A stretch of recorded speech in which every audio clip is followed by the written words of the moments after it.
La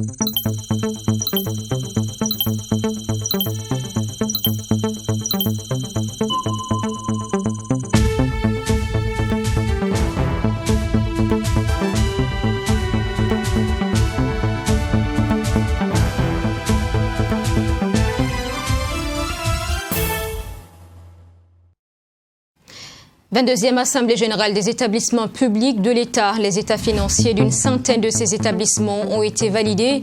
Mais en bémol, la ministre déléguée chargée du budget note la faible qualité du portefeuille des clients des fonds nationaux de financement. C'est moi qui ai travaillé, mais c'est Dieu qui a mouillé le maillot. C'est en substance le discours très émotif d'un jeune homme qui a réussi son examen du baccalauréat. Les résultats ont été proclamés sur toute l'étendue du territoire ce vendredi. Nous étions au lycée privé Eureka. Et puis enfin, un nouveau mandat de l'amunissement donc au Mali à travers la résolution 25-424. De grandes priorités stratégiques vont permettre d'exécuter ce mandat. L'amunissement a rencontré des acteurs civils maliens pour en parler. Le point dans ce journal. Bonsoir à tous et bienvenue dans cette édition. Je vous le disais donc en titre, les états financiers exercice 2020 de 112 établissements publics de l'État ont été approuvés hier 15 juillet. C'est à l'occasion de la 22e session de l'Assemblée générale des établissements publics de l'État. Donc, certains n'ont pas pu présenter leur état financier. Aussi, la ministre déléguée chargée du budget a mentionné la nécessité de réviser certaines tarifications afin donc de les adapter au contexte actuel. Les précisions de la cérémonie de clôture de l'Assemblée générale avec Fatima Tanikima. La qualité des services rendus aux usagers des établissements publics de l'État, enjeux, mesures, perspectives. C'est sous ces thèmes que s'est déroulé les travaux de la 22e session de l'Assemblée générale des établissements publics de l'État, EPE. Une session qui a pris fin dans la soirée du 15 juillet 2021 avec à la clé la validation des états financiers exercice 2020 de 112 EPE. Globalement, nous sommes satisfaits. Voilà, mais un petit pincement au cœur au niveau des fonds nationaux. Voilà, aux fonds nationaux de financement où la qualité des portefeuilles des clients n'est pas très bonne. Donc c'est peut-être à ce niveau-là le petit pincement au cœur et quelques EPE qui n'ont pas pu présenter les états financiers. Sinon globalement c'est très bon. Cadre d'échange entre participants, cette assemblée générale a permis également de relever les difficultés rencontrées par les travailleurs de ces établissements publics de l'État. Des difficultés de différents ordres se sont posées, d'ordre budgétaire et d'ordre de capacité donc même des administrateurs donc de ces établissements publics. Il y a également la nécessité aussi de revoir certaines tarifications qui datent pour certains de plus de 40 ans.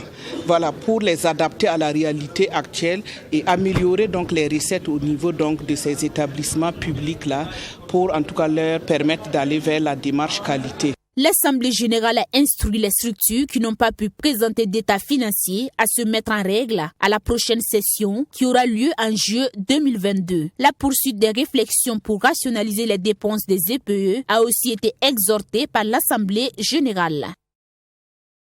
La Confédération paysanne du Faso, PCF, hausse le ton concernant la sécurisation foncière et l'accaparement des terres au Burkina. Elle relève des situations difficiles vécues pendant la présente campagne agricole. La PCF impatiente pour la création d'un fonds national pour la sécurisation foncière. Elle invite le gouvernement pour le moment à avoir un regard particulier sur la gestion du foncier développement avec Mamétri Anakamabou. À quand la création et l'abondement du Fonds national pour la sécurisation foncière? C'est la question que se pose la Confédération paysanne du Faso, CPF. Lors de cette conférence de presse, la CPF a appelé le gouvernement à accorder plus d'attention à la sécurisation foncière des exploitations familiales. À cette campagne agricole 2021-2022, les producteurs disent faire face à l'insécurité foncière grandissante des exploitations agro-silvopastorales aggravées par l'accaparement de terres rurales. Elles demandent donc au gouvernement d'avoir un regard particulier sur la gestion du foncier. Ils ont fini de vendre à Ouagadougou, ils viennent maintenant dans les provinces pour accaparer encore. C'est vraiment une guerre qui se prépare au Burkina. Il faut que vous voyez ce cas-là. Et tous ces gens-là, les voisins jusqu'en allant vers le goudron, plus de 25 champs qu'on a chassés. Et les propriétaires se sont allés vers le chef pour se plaindre. Il a appelé les propriétaires terrain pour dire il n'est pas question. Et c'est maintenant, actuellement, là que ces gens-là sont repartis pour reprendre leur champ. Au regard de la situation, la CPEF a formulé des recommandations à l'endroit du gouvernement. La deuxième recommandation est relative à la mise en œuvre de l'article 218 du Code général des collectivités territoriales qui stipule que la commune rurale comprend un espace d'habitation, un espace de production et un espace de conservation. La troisième recommandation est relative à la mise de fin à la confusion et aux choix qui règnent dans le domaine du foncier rural. La Confédération paysanne du Faso dit suivre de près les initiatives récentes entreprises par le gouvernement en vue de réaliser des réformes dans le domaine du foncier. La Confédération veillera à ce que les décisions qui seront prises n'aillent pas à l'encontre des acquis de la politique nationale de sécurisation foncière en milieu rural. Cette structure invite le gouvernement à considérer les acteurs du monde rural à travers leurs différentes filières dans le cadre des concertations nationales sur la gouvernance foncière. Comme je vous le disais en titre, les premiers résultats du baccalauréat session 2021 ont été proclamés aujourd'hui sur toute l'étendue du territoire national. Une équipe de votre télévision a fait un tour au lycée privé Eureka dans le quartier qui abrite le jury 177 pour constater les résultats de ce premier tour. Les émotions étaient très fortes. Regardez.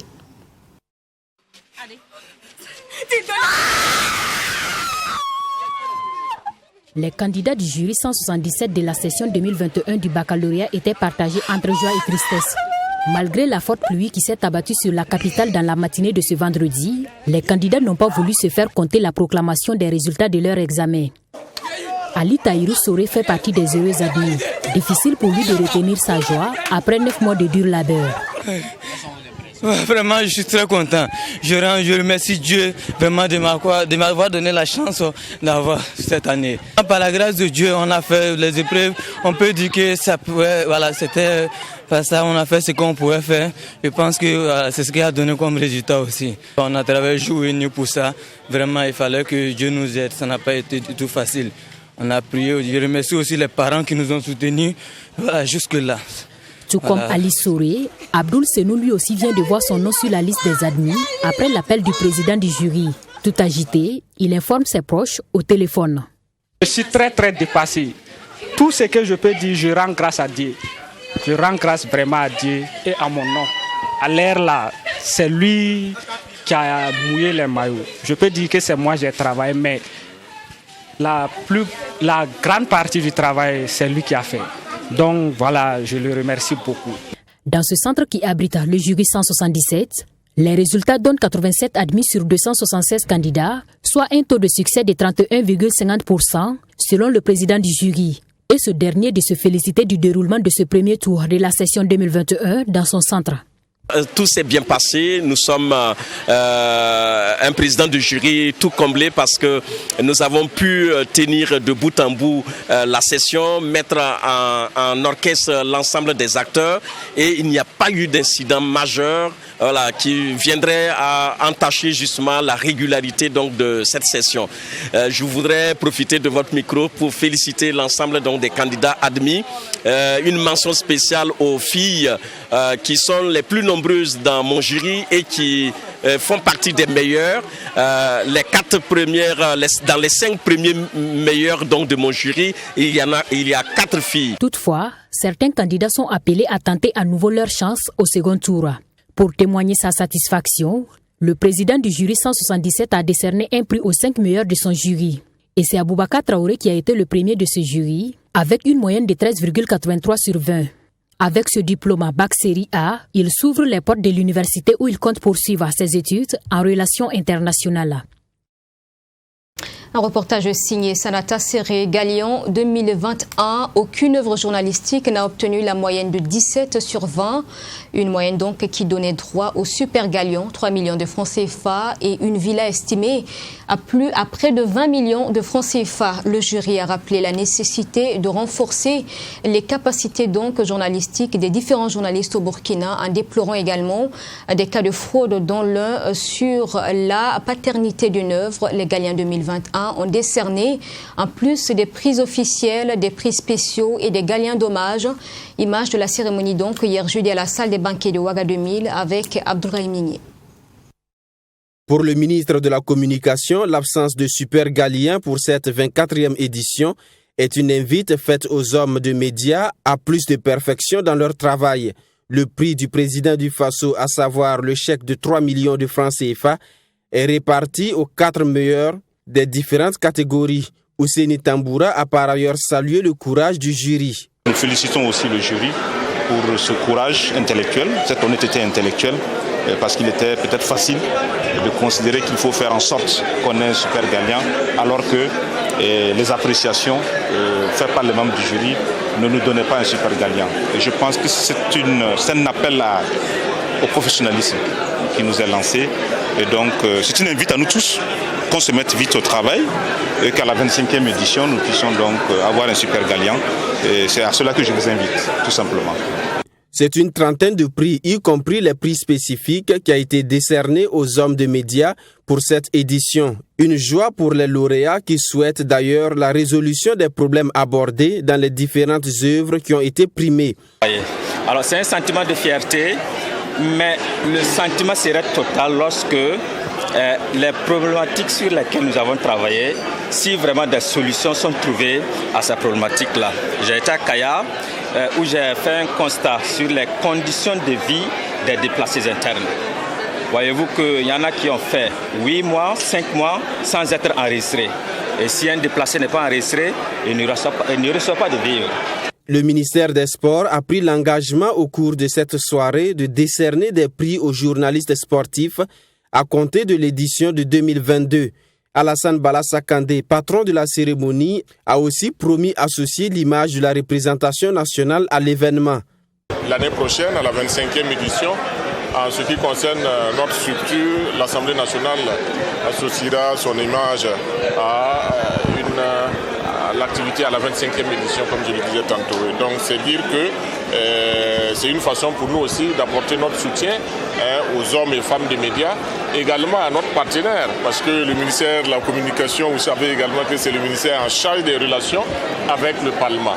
Donc, nous ne pouvons qu'accompagner le ministre Tamboura dans ce qu'il fait tous les jours pour, en tout cas, l'émergence des médias au niveau du Burkina Faso. Le ministre de la Communication a annoncé des réformes profondes dans l'organisation du prix Galien. Il s'agit notamment de suivre désormais les productions des journalistes en lieu et place des candidatures spontanées. Dans la suite de ce journal, le réseau d'associations et mouvements des jeunes pour un développement durable, RAM-JDD, était face à la presse ce matin. Objectif, faire la lumière sur la situation qui a prévalu dans le cadre du processus de renouvellement de la gouvernance du Conseil national de jeunesse, fêtière des organisations de jeunes au Burkina. Toutes les précisions avec Ami Valiant et Alice Ouedrago. Le réseau d'associations et mouvements des jeunes pour le développement durable, au cours de cette rencontre avec les hommes de médias, dit ne pas se reconnaître dans le processus électoral lié au renouvellement des instances du Conseil national de la jeunesse du Burkina qui se tient le 17 juillet à Kaya. Pour le porte-parole de ce réseau, ce processus électoral ne suit pas son cours normal. De ce bureau qui va ressortir, de ces élections qui vont se passer demain, nous, en tant que jeunes, nous ne le reconnaissons pas à travers ce bureau-là. Parce que ce bureau-là ne répond plus aux aspirations de jeunes et de jeunesse. En ce sens que je m'en vais en même temps étaler encore certains faits. Quand vous avez de plus hautes autorités de ce pays qui s'ingèrent dans cette question, allez-y à comprendre aussi ce qu'il en est. Ce qui veut dire que le CNJ perd tout son aspect effectivement apolitique. Ibrahim Ouedraogo et ses camarades dénoncent également une mise à l'écart de certaines candidatures par le bureau actuel. Ils signalent ainsi un non-respect des textes du Conseil. On va comprendre que quand vous avez le président de la CNOE qui est nommé par le président sortant, conformément aux tests et statut et règlement intérieur, cela n'est pas permis. Mais allez-y comprendre en même temps ce qu'il y a. Et lorsque vous avez le vice-président du Conseil national de la jeunesse, par intérim, si je peux m'exprimer ainsi, qui est à la fois en même temps le vice-président aussi de la Commission nationale d'organisation des élections. Et sans pour autant aussi citer certaines personnes qui sont aussi membres du bureau exécutif national qui se retrouvent aussi dans la Commission nationale d'organisation des élections. Là encore, il y a matière à se poser des questions que ces élections, tout est fait, tout a été balisé pour que le président sortant puisse toujours garantir son fauteuil. Le réseau d'associations et mouvements des jeunes pour un développement durable a laissé entendre au cours de cette rencontre qu'il compte organiser un congrès ce 17 juillet, jour même de l'élection, pour manifester son mécontentement vis-à-vis de ces élections. 5e semaine de la sécurité routière qui se referme demain 17 juillet à Manga. Une sensibilisation au port du casque était organisée par le ministère en charge des Transports mardi dernier. L'activité a été marquée par une caravane suivie d'une opération de don de sang à la place de la nation donc de Manga. Image avec Sanata Serré. Parti de la place de la nation de Manga, autorités et populations de la localité équipées chacun d'un casque ont sillonné les grandes artères de la ville à moto. L'objectif visé à travers cette caravane, selon le ministre des Transports, de la mobilité urbaine et de la sécurité routière, est de sensibiliser les populations au port du casque en circulation et informer les uns et les autres sur les bonnes pratiques. Nous sommes mobilisés ici, les membres du gouvernement, mais aussi la chefferie coutumière, pour faire une sorte donc de publicité autour du casque. Parce qu'il y a une loi qui dit que les concessionnaires qui vendent le casque ont l'obligation d'offrir un casque à chaque acheteur de moto. Il se trouve que les gens parlent de moto, mais ils ne portent pas le casque en ville, en la circulation. Et c'est pour ça que nous avons demandé l'accompagnement donc des ministres, le gouvernement, la chefferie coutumière, pour essayer donc de donner l'exemple, afin de pouvoir parler à nos enfants, à nos jeunes, à nos scolaires, de manière à ce que les femmes dans notre pays, les filles de notre pays portent le casque. C'est d'abord la vie, c'est la santé. Réprimer, ce n'est pas toujours la solution. Mais nous nous sommes entendus aujourd'hui avec donc, le ministère de la Sécurité, les directions régionales au niveau donc, de chaque région pour la police, pour que véritablement nous puissions aller à la sensibilisation. Selon l'Office national de la sécurité routière, l'on a enregistré au cours de l'année 2020 plus de 22 000 accidents de la route, occasionnant environ 1000 décès. Et à en croire le ministre de la Santé, la situation est dramatique au niveau des services de traumatologie. Occasion pour lui d'inviter les populations à porter les casques afin de limiter les dégâts en cas d'accident.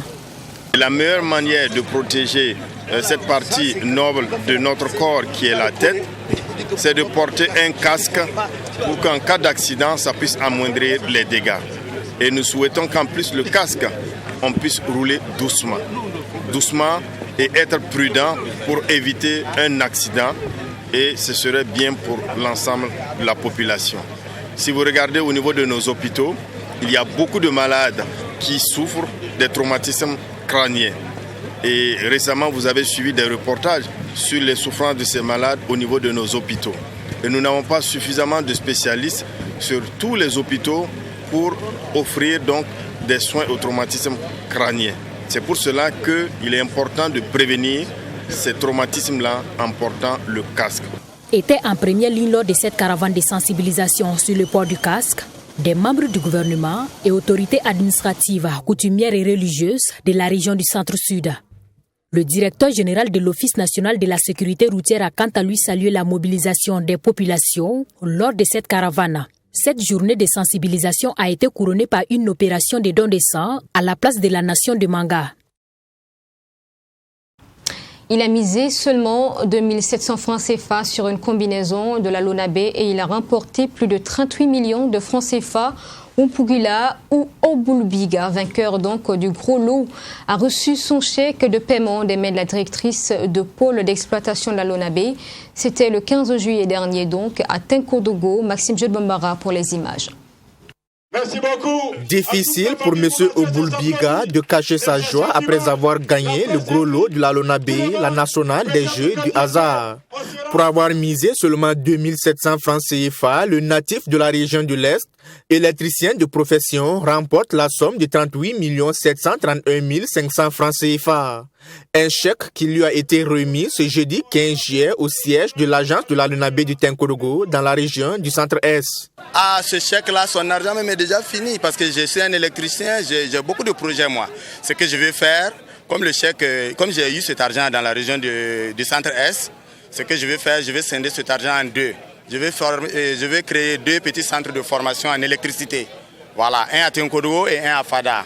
Voilà. Puisque j'ai remarqué, moi je suis électricien depuis 2001, je suis mon propre patron.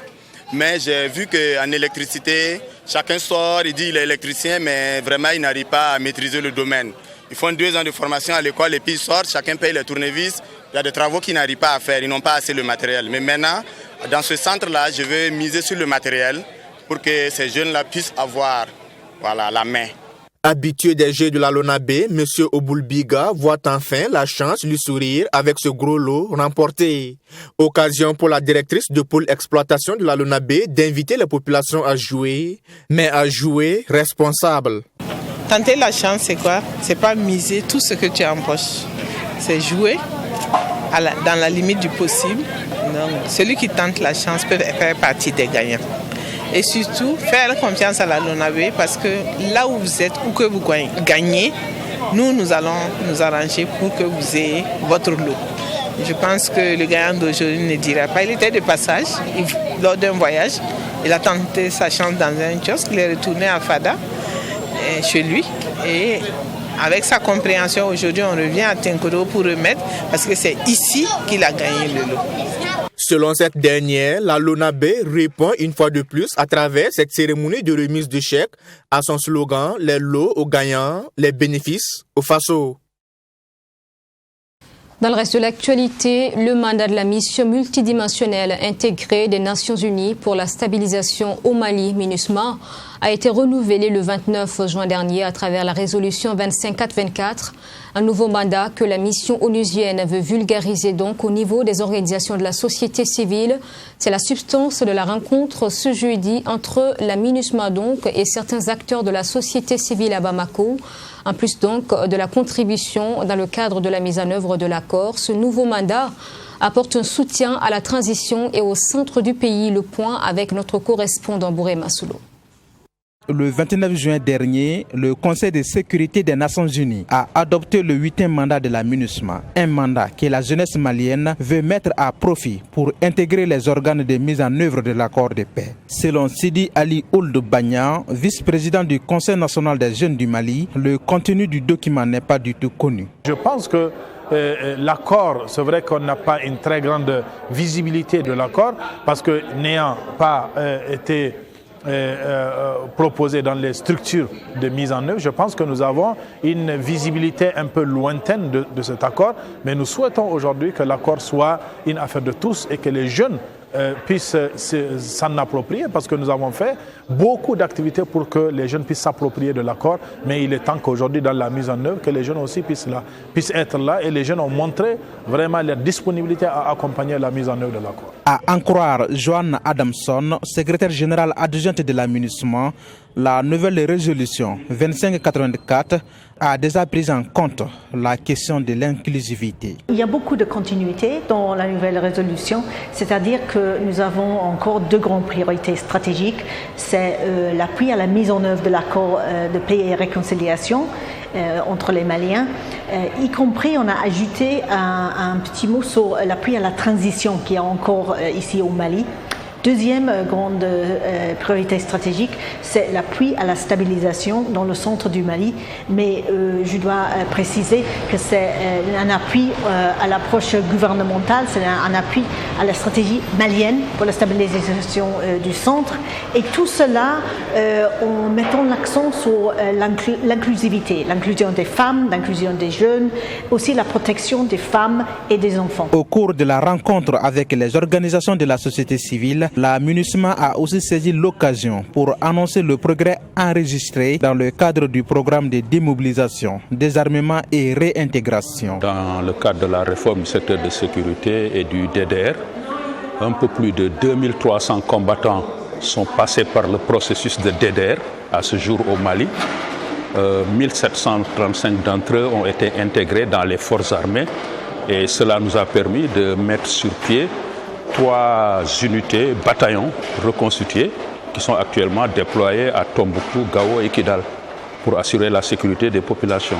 Dans cette nouvelle résolution, le Conseil de sécurité demande entre autres la collaboration entre les différentes forces présentes sur le sol malien pour mieux réussir la stabilisation du pays.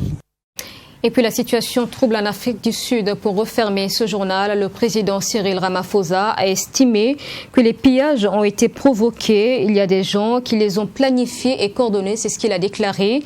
Cette sortie donc tombe au moment où le bilan des morts a atteint le nombre impressionnant donc de 2212 personnes en une semaine. Après une semaine de violences meurtrières, le président sud-africain s'est rendu ce vendredi à KwaMashu dans la province côtière du KwaZulu-Natal où les troubles qui ont fait plus de 200 morts ont éclaté il y a une semaine. Selon Cyril Ramaphosa, les pillages ne doivent rien au hasard, ils auraient été provoqués et planifiés. Il est tout à fait clair que tous ces incidents, ces troubles et ces pillages ont été fomentés. Il y a des instigateurs. Il y a des gens qui ont planifié et coordonné tout cela. Nous poursuivrons ces personnes, nous en avons identifié un bon nombre. Nous ne laisserons pas l'anarchie s'installer dans notre pays.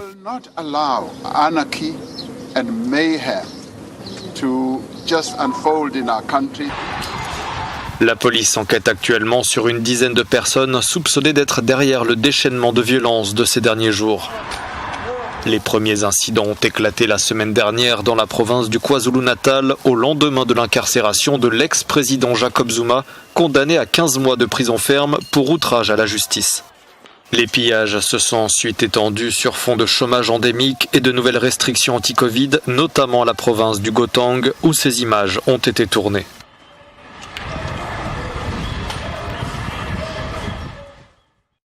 Et voilà pour ce journal. Merci de l'avoir suivi. Je vous souhaite une excellente suite à notre compagnie. Bonsoir et à demain à 20h.